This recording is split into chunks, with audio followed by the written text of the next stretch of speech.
प्रश्न 1। गोपियों द्वारा उद्धव को भाग्यवान कहने में क्या व्यंग्य निहित है? उत्तर इक्वल्स गोपियां उद्धव को भाग्यवान कहते हुए व्यंग्य कसती हैं। उनकी बातों में वक्रोक्ति है, क्योंकि सुनने में तो उनकी बातें प्रशंसा लग रही हैं, किंतु वास्तव में वे कहना चाह रही हैं कि उद्धव बड़े भाग्यहीन हैं, क्योंकि वे श्री कृष्ण के सानिध्य में रहते हुए भी श्री कृष्ण के प्रेम का अनुभव नहीं कर सके। वे प्रेम की गहराई और उसमें मिलने वाले सच्चे सुख से बिल्कुल अनजान है। न तो वे श्री कृष्ण के हो सके, न किसी श्री कृष्ण को अपना बना सके। उन्होंने प्रेम का आनंद जाना ही नहीं। प्रश्न 2। उद्धव के व्यवहार की तुलना किस किस से की गई है? उत्तर गोपियों ने उद्धव के व्यवहार की तुलना कमल के पत्ते से की है, जो नदी के जल में रहते हुए भी जल की ऊपरी सतह पर ही रहता है, अर्थात जल में रहते हुए भी जल का प्रभाव उस पर नहीं पड़ता। उन पर जल के कारण कोई दाग दिखाई नहीं देता। उसी प्रकार श्री कृष्ण का सानिध्य पाकर भी उनका प्रभाव उद्धव पर नहीं पड़ा। इसके अतिरिक्त जिस प्रकार तेल से भरी हुई मटकी गागर पानी के मध्य में रहने पर भी उस पर जल की एक बूंद भी टिक नहीं पाती, उसी प्रकार श्री कृष्ण के साथ रहने पर भी तुम्हारे ऊपर उनके प्रेम बंधन का कोई प्रभाव नहीं पड़ा। प्रश्न 3। गोपियों ने किन किन उदाहरणों के माध्यम से उद्धव को उलाहने दिए हैं? उत्तर गोपियां उद्धव को नीरस स्वभाव का मानती हैं, अतः उनकी बातों को कड़वी ककड़ी के समान अग्राह्य बताकर उलाहना देती हैं। उन पर श्री कृष्ण के प्रेम का असर दिखाई नहीं देता, इसलिए गोपियां उद्धव को कमल के पत्ते के समान अलिप्त एवं तेल के लगी गगरी के समान चिकना अर्थात प्रेम के प्रभाव से रहित कहकर उलाहना देती हैं। उन्हें बड़भागी कहकर और प्रेम की नदी में पैर न डुबोने की बात कहकर उन्हें प्रेम से रहित निष्ठुर कहकर उलाहना देती हैं। प्रश्न 4। उद्धव द्वारा दिए गए योग के संदेश ने गोपियों की विरहाग्नि में घी का काम कैसे किया? उत्तर श्री कृष्ण के मथुरा चले जाने पर गोपियां पहले से विरहाग्नि में जल रही थीं। वे श्री कृष्ण के प्रेम संदेश और उनके आने की प्रतीक्षा कर रही थीं। जब श्री कृष्ण स्वयं मथुरा वापस नहीं आते और उद्धव के द्वारा मथुरा ये संदेश भेज देते हैं कि वह वापस नहीं आ पाएंगे, तो इस संदेश को सुनकर गोपियां टूट सी गईं और उनकी विरह की व्यथा और बढ़ गई। वे अब तक इसी कारण जी रही थी कि श्री कृष्ण जल्द ही वापस आ आएंगे। उनसे मिलने आने के बजाय जब श्री कृष्ण ने उन्हें योग साधना का संदेश भेज दिया, जिससे उनकी व्यथा कम होने के बजाय और भी बढ़ गई। इस तरह उद्धव द्वारा दिए गए योग के संदेशों ने गोपियों की विरहाग्नि में घी का काम किया। प्रश्न 5। मर्यादा न रही के माध्यम से कौन सी मर्यादा न रहने की बात की जा रही है? उत्तर मर्यादा न रही के माध्यम से प्रेम की मर्यादा न रहने की बात की जा रही है। प्रेम की यही मर्यादा है कि प्रेमी और प्रेमिका दोनों एक दूसरे के प्रति प्रेम रखें तथा उसे निभाएं। वे प्रेम की सच्ची भावना को समझें और उसकी मर्यादा की रक्षा करें, परंतु यहाँ श्री कृष्ण ने गोपियों के प्रेम रस के उत्तर में योग का संदेश भेज दिया। इस प्रकार कृष्ण ने प्रेम की मर्यादा नहीं रखी। वापस लौटने का वचन देकर भी वे गोपियों से मिलने नहीं आए। गोपियों के प्रेम को ठेस पहुंचाए है।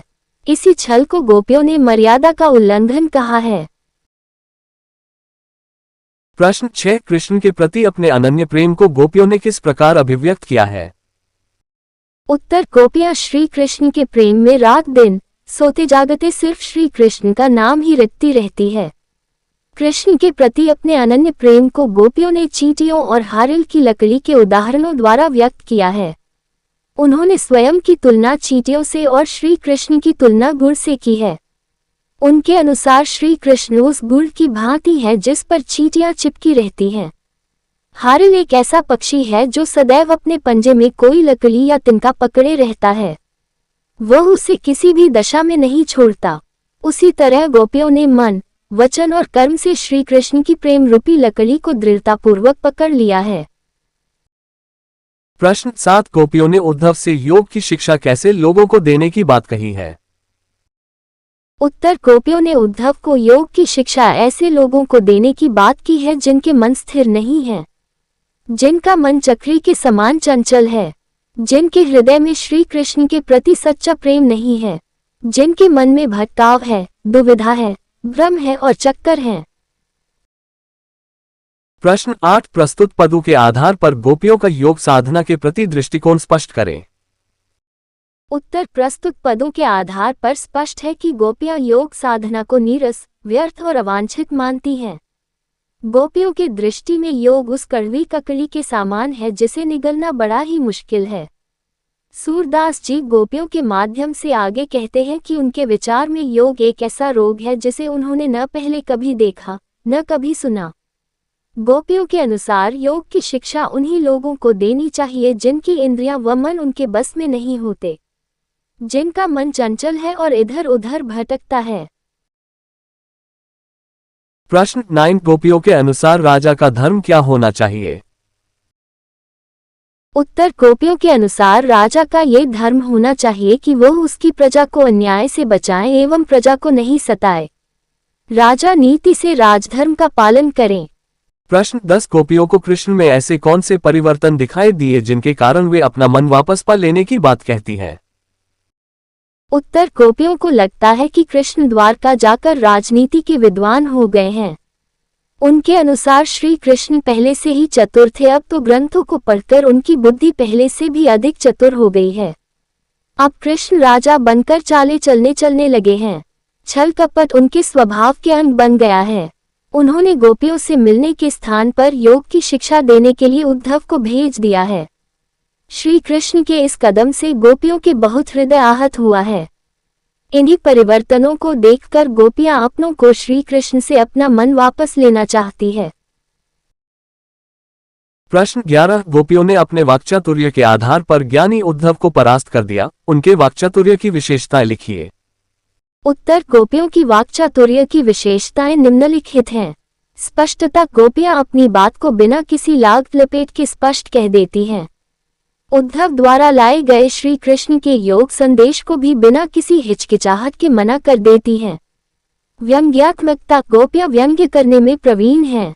उद्धव की भाग्यहीनता को भाग्यवान बताते हुए वे कहती हैं कि उद्धव से बड़ा भाग्यशाली कौन हो सकता है जो श्री कृष्ण के साथ रहते हुए भी उनके प्रेम से अछूता रह गया।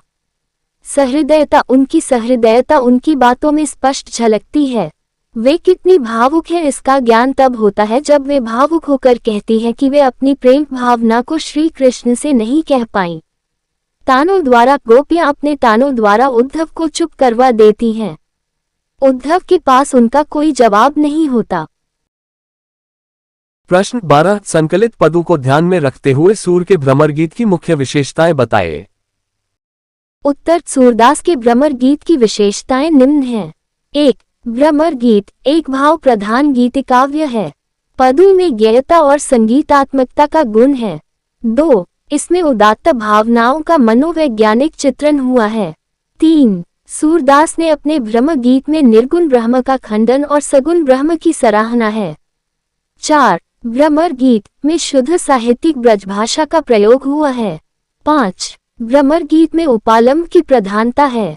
6. भ्रमर गीत में सूरदास ने विरह के समस्त भावों की स्वाभाविक एवं मार्मिक व्यंजना की है। 7. भ्रमर गीत में उद्धव व गोपियों के माध्यम से ज्ञान को प्रेम के आगे नतमस्तक होते हुए बताया गया है। ज्ञान के स्थान पर प्रेम को सर्वोपरि कहा गया है। 8. सूरदास कवि होने के साथ साथ सुप्रसिद्ध गायक भी थे। भ्रमर गीत में संगीतात्मकता का गुण विद्यमान है। प्रश्न 13 गोपियों ने उद्धव के सामने तरह तरह के तर्क दिए हैं, आप अपनी कल्पना से और तर्क दीजिए। उत्तर गोपियों ने उद्धव के सामने तरह तरह के तर्क दिए हैं। हम भी निम्नलिखित तर्क दे सकते हैं। 1. उद्धव पर कृष्ण का प्रभाव तो पड़ा नहीं, परंतु लगता है कृष्ण पर उद्धव के योग साधना का प्रभाव अवश्य पड़ गया है। 2. निर्गुण अर्थात जिस ब्रह्म के पास गुण नहीं है उसकी उपासना हम नहीं कर सकते हैं। 3. योग का मार्ग कठिन है और हम गोपियां कोमल हैं, हमसे ये कठोर योग साधना कैसे हो पाएगी, यह असंभव है। 4. गोपियां उद्धव, यदि यह योग संदेश इतना ही प्रभावशाली है तो कृष्ण इसे कुब्जा को क्यों नहीं देते? तुम यूं करो, ये योग कुब्जा को जाकर दो। प्रश्न 14 उद्धव ज्ञानी थे, नीति की बातें जानते थे। गोपियों के पास ऐसी कौन सी शक्ति थी जो उनके वाक्चातुर्य में मुखरित हो उठी? उत्तर, सच्चे प्रेम में इतनी शक्ति होती है कि बड़े से बड़ा ज्ञानी भी उसके आगे घुटने टेक देता है। गोपियों के पास श्री कृष्ण के प्रति सच्चे प्रेम तथा भक्ति की शक्ति थी, जिस कारण उन्होंने उद्धव जैसे ज्ञानी तथा नीतिज्ञ को भी अपने वाक्चातुर्य से परास्त कर दिया। प्रश्न 15। गोपियों ने ये क्यों कहा कि हरि अब राजनीति पढ़ाए हैं? क्या आपको गोपियों के इस कथन का विस्तार समकालीन राजनीति में नजर आता है? स्पष्ट कीजिए। उत्तर, गोपियों को लगता है कि कृष्ण द्वारका जाकर राजनीति के विद्वान हो गए हैं। अब कृष्ण राजा बनकर चाले चलने लगे हैं। छल कपट उनके स्वभाव के अंग बन गया है। गोपियों ने ऐसा इसलिए कहा है क्योंकि श्री कृष्ण ने सीधी सरल बातें ना करके रहस्यात्मक ढंग से उद्धव के माध्यम से अपनी बात गोपियों तक पहुंचाई है। गोपियों का ये कथन कि हरि अब राजनीति पढ़ाए हैं, कहीं न कहीं आज की भ्रष्ट राजनीति को परिभाषित कर रहा है। आज की राजनीति तो सिर से पैर तक छल कपट से भरी हुई है। कृष्ण ने गोपियों को मिलने का वादा किया था और पूरा नहीं किया, वैसे ही आज राजनीति में लोग कई वादे करके भूल जाते हैं।